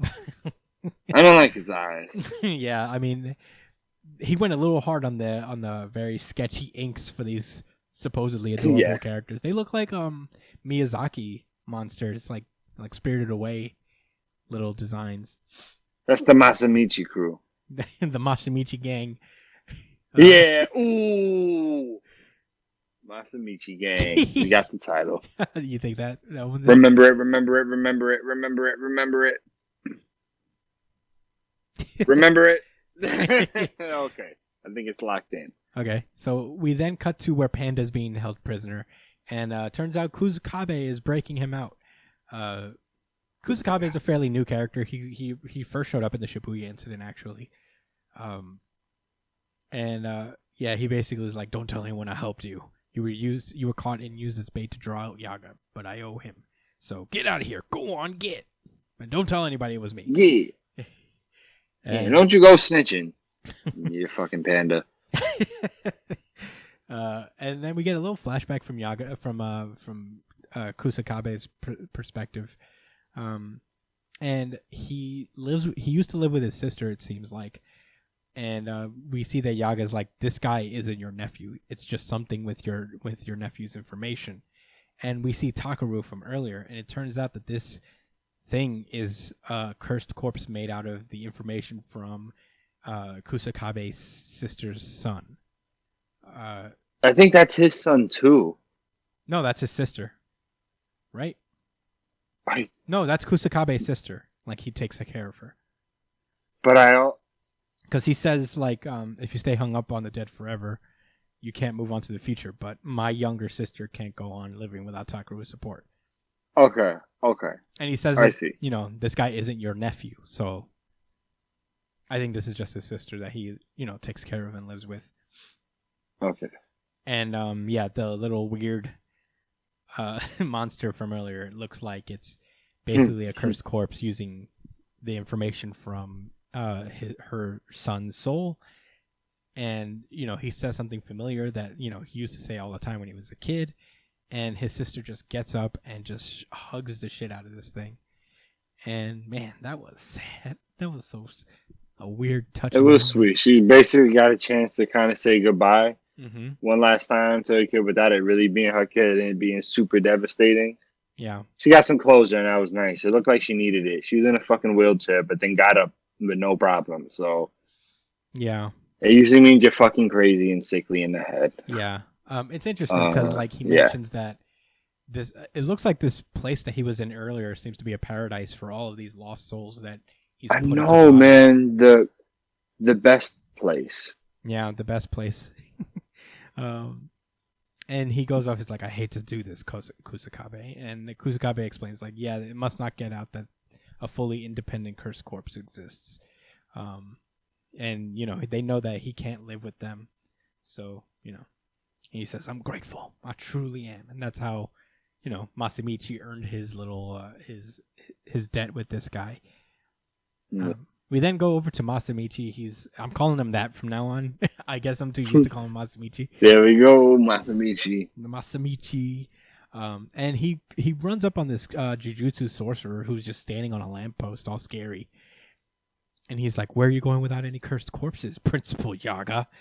Huh? And Masamichi is not playing no games. I'm gonna stop you. He pulls off his jacket. He's like, to see my son. Little nigga, what? He's jacked. I want to see my child. My panda child. And he's like, yeah, man, I'm going to see my kid, and I realize you acting real tough so Toru's not around. Oh, yeah, that was Mr. awesome. Gojo. So you get real pushy the moment Satoru Gojo's gone, huh? Yeah, he said, forgot who the fuck I was. And he says, yes, of course. Oh, but he didn't forget who he was. Yeah. No, he didn't. Yeah, because the guy mentions, yes, of course. After all, I'm with a veteran sorcerer. And yes, confirming that he is bitch made, but also prepared. Mm-hmm. He knew. And then he knew. Right to the side, you see Principal Gakuganji just fucking tuning up his guitar.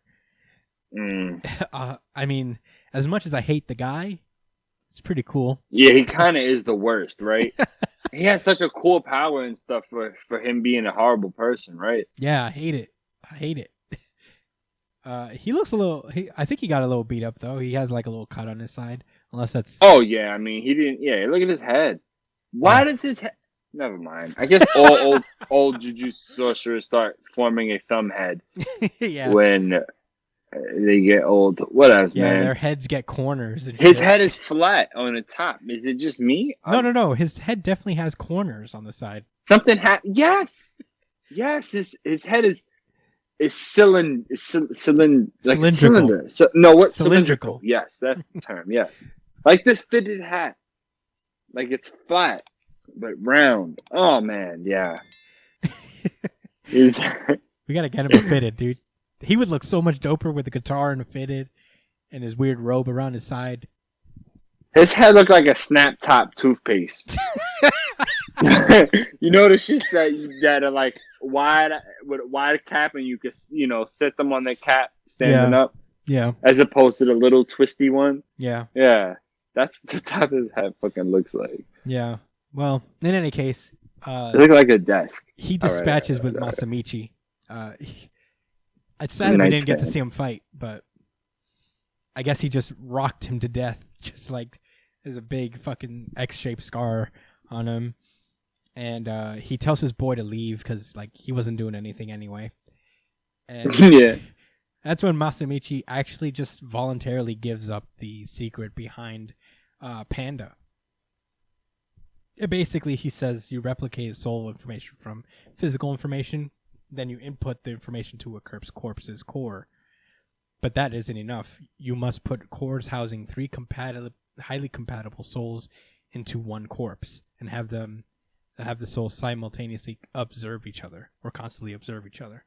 Only that will stabilize the souls and give rise to self-awareness, and in 3 months' time, it will achieve self-sustaining cursed energy. Whoa. All right.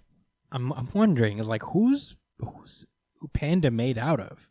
Who is that has to be a thing that they explore, because what a waste if it's just 3 souls. Why not let it be something more emotional, right? Mm-hmm.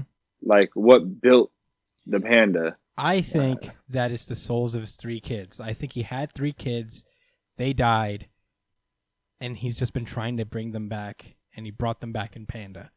That's my theory. And then that's how he did the other ones, and then he did the other ones after the fact. Yeah, I mean, I don't know the order in which like all these things were born, but yeah, I think like Panda was probably the first because he seems like maybe the oldest. I don't know. That explains what he is. He's not. Yeah, he's not just Panda. But yeah, that's the my cursed spirit. That is my theory. And the old man goes, "Why tell me now? Why not before? Why didn't you try to live?" And he basically says, "To curse you, bitch." I'm like, damn, that's a big deal to be cursed in this series. No, it certainly is. A curse from me to you. And at that moment, that's when Panda finally arrives. And he sees that Masamichi has been defeated / potentially killed. And this old man gets ready to rumble with this panda. He's like, whoa, I gotta square up. And he throws his little peg of guitar away. Like, does he? That's funny. I didn't even notice. Like he tossed. You see how it says toss? Oh, his guitar's broken. At the panda too. I don't think he did. I think he just threw it to the side. But I think it'd be really funny if he was just like, ha! I just realized threw it at him just for like, just because. Yeah, no, I just noticed his guitar's broken. I guess his guitar got broken in the battle. Yep, that's how strong this principal guy was. Yeah. I mean, they're both principals. Makes sense. So Panda just walks past him, and this old man's like, "Why do you not fight? Do you hate me?" And Panda's like, "I'm not like you humans. Human behaviors don't bind pandas," which is such a weird line, like dramatic, but also kind of funny line. It is really dramatic, for sure. Very mutant-esque. Yeah. Very Hickmanian. Yeah, human behaviors don't bind pandas. Besides, you and Masamichi were on bad terms. And I bet you just acted from orders from above. To me, you're just like a fallen knife. I guess. Yeah. I mean, he's basically like, whatever. You were just doing what you were probably what you was told. So any anger in you would be displaced. there's someone bigger than it's very mature. Mm-hmm. And then he big says, picturesque. but remember one thing, even pandas cry. And I'm like, oh, fuck. I think that's a metaphor for like, like with all that said, I'll still get upset and probably kill you. Yeah, at or some something. point. I don't know. I wouldn't mind think if the Panda panda's got gonna revenge. kill him. He's a panda, bro. I don't think he's gonna kill anybody. No, you're right. He's so cute. I watched a video of a panda bear eating a carrot in one hand and he had like cantaloupe in the other. He was just munching on the carrot and it was the cutest shit I've seen in a long time. Yeah. I'm gonna send it to y'all in the group. Yeah. Panda's adorable. Even this panda. He's cute to a degree. But however, they do not have a chill nature. You know what I'm saying? Like they're aggressive. Mm-hmm. Like they're not just like, oh, you can't just pull up on a panda and they'll hug you and shit. You know what I'm saying? Yeah. They are mean. They're still bears. I thought they were like endangered species because they're fucking lazy as fuck. Isn't that? I don't know. I think it's because people overhunt them. No, for their like fur I and think stuff. at least in Japan, like what I've read, they're just too lazy to have sex. So they're dying from extinction. Imagine Like that's Wow. what I heard. Well, you could Google pandas Are- endangered because well, I learned that today. I mean, Oh. you learn something new every day. are, I keep forgetting to get that one drop. Are pandas endangered because they're incels? Let's ask that. Probably. That's such a disrespectful question. Are you endangered because you're an incel? But in any case, the chapter ends with some symbolism as Panda just starts crying. Like, he says, wah, he like cries outwardly. And we get these like little bugs around the streetlight, but one of them's dead, so I guess we're supposed to take this as Masamichi is in fact dead. What about the Masamichi gang? They got a ride for him, man. Dude, if the Masamichi gang pulls the up, Masamichi gang plus Panda don't smoke the principal. Well, I guess it's not personal. oh my But god. whoever made the call, Yeah. whoever gave them the okay, Dude, imagine person and or people, Imagine- Masamichi gang better ride. Imagine walking around the city and then these fucking monsters just start fucking turning up around you. Just And corner not you. just regular monsters, happy-go-lucky monsters. Yeah. With ties and goofy eyes and shit. I'd be so Wait, hold up, guys.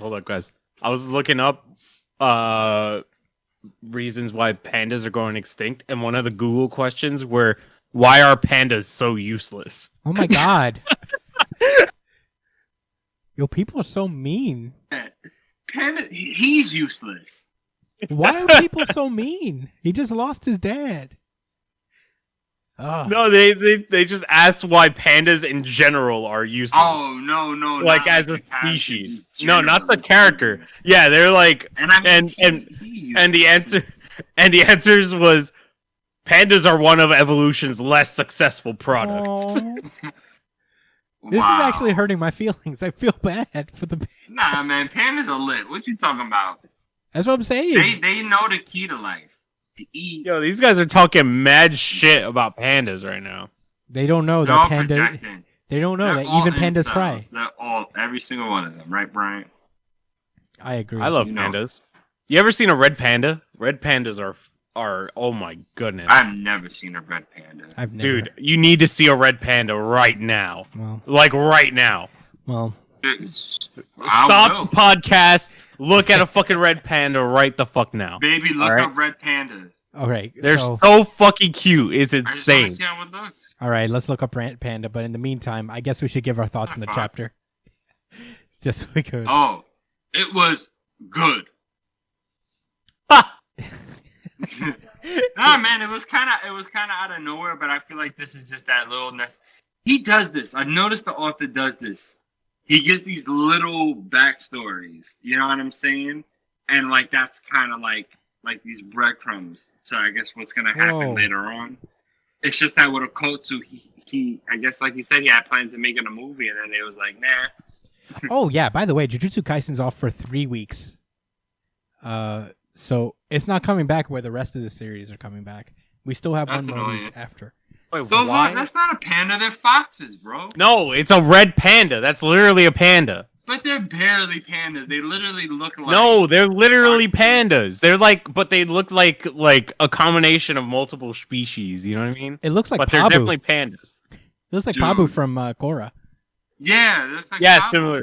similar to that. Looks exactly Dude, like they're him. like little fucking foxes, bro. They're not a bear. No, they're pandas. They're literally pandas. They're called pandas. They look but like not that. a red panda bear.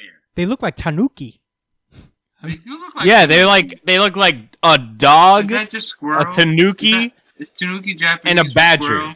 Are we weebing right now? No. Tanuki is a. Did you just raccoon, weeb isn't the it? fuck out, Chris? I really weaved out. You weebed It's- the fuck out. No, You dragged Tanuki- me into it. Tanuki is a. Wait, what the? Raccoon. It's A it's a raccoon raccoon dog. but they called it a raccoon dog. Chopper is constantly Oh. mistaken. So maybe a Tanuki is different from a regular raccoon. Oh, it's a fictional Japanese animal, I guess. No, it's not a fictional animal. It's an actual animal. Can you send it to me again? They are very cute, though. I'm a huge Yeah, they're fan. nice. I'd love to hug one if it didn't like eat me. Yeah, I don't know if it's like blow a me up or real. whatever. I don't know if It it's. looks There a are- little on the feral side. There are nice raccoons out there, you know. Like Yeah, but this is a hand panda. was feral, and this hand was like good natured, like cats or something. I'm leaning a little bit more that way. You know what I'm saying?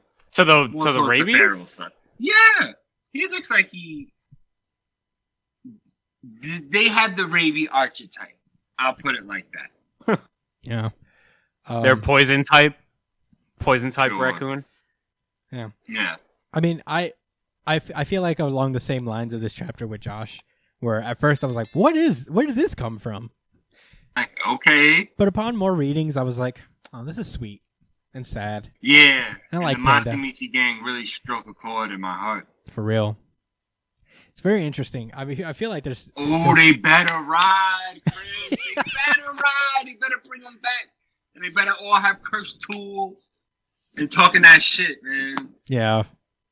They better, man. They better. Man. I mean, I appreciate this chapter even more than I did when I first read it, especially talking with you The guys about podcast it. will do that. It does do Let's that. see, guys. You listen to our podcast. You watch our faces as we say words, and it enhances your comic book experience. Agreed. But yeah, that was Jujutsu Kaisen. Great chapter. Can I throw out a theory Go for it, Brian. about Yes. Jujutsu Kaisen? All right, What? I have Not a theory. My Hero Academia? No. I have a theory that a character is gonna come back reincarnated with 3 similar souls. Nobara, this guy who just died, and somebody else. I don't Masamichi. care who. Yeah, you just put him, and then they all combine together, and you put them inside of a red panda. You can't though, because Masamichi is the only one who knows how to do it. Yeah, but like, you know, his cursed technique is just so good that he could do it beyond the grave. Sure, yeah. It transcends. Well, the old man in theory. agency. And then he goes into My Hero Academia and travels Bakugo and Yes. Kirishima back in time. Let's go. That's what I'm talking about. This is the premium content. Y'all niggas get, yo. Free of charge. Every week. The Knicks won 10 of 11 games. I The mean, city's hot. The Knicks got the 1 seed. The Knicks got the 4. The city's fucking hot right now. Fuck yes. Masamichi gang rise. And that theory's solid. It's concrete. I mean, in theory, the old man now knows how to do it. So, True. you know, he's just gonna. Oh, so he could do it. Yeah. See, and now it's based on evidence. This is a theory based on evidence. You could empirical say- evidence. Yeah, all he has to do is find Tucker from Full Metal Alchemist and get to work. You know what I mean? All right, you lost me, bro. Show Tucker. You lost me. He's the guy who All combines. right, you drove this bus off the highway. Hey, All right. this apparently Highway. series jumps now. So, I don't know, but that was Jujutsu Kaisen. Fun chapter. Are you guys ready to bring this home? Yes. Yes. Oh. Well, it would have been nice to go home, but Brian drove our vehicle off the road. Oh my god. So You should have said Brotherhood, bro. Why? It's the same thing. No. Fullmetal Alchemist Brotherhood, the anime, is better than both the regular anime and manga. I feel like you're saying this sarcastically. Yes, I am. We need to end this podcast. All right, let's do it. Oh my god. Thank you guys so much for listening as per usual. Next week we have no jump. So, you know, we'll do something special for the next week. We'll think of something nice for you guys. Maybe we could talk about solo leveling, huh? Or maybe you could talk about the next book. Recap? I've been looking. I'm seeing you. Well, making moves out here, Brian. Chris got to catch up though, because I don't want to. I do have to catch up. I want to talk about what's going on now. I promise I will be caught up. Only because it's week to week. You know what I'm saying? So like, not that we got to cover it every week, but I will be caught up to a solo leveling next week. We'll talk about a bunch of shit next week. It's gonna be exciting. Yeah. Be a chill or one shots episode in general. So. Very excited to get into that. But thank you guys for joining us this week. You can follow me at the Chris Esmil, Brian at b.esp on Twitter and Instagram, Josh at jdcole_37. Follow Brian's stream at twitch.tv/itspunchline. Follow our theme song guy at drum_foo. Email us at newjumpcitypod@gmail.com with any questions, suggestions, anything you guys want to talk to us about. Comment below. Hit that likes, subscribe to us on iTunes, Spotify, Amazon Music, Pandora, wherever you listen to podcasts. We are on there. At New Jump City is our Twitter and Instagram as well. So follow us. And I hope you guys like this episode. Stay safe, New Jump citizens.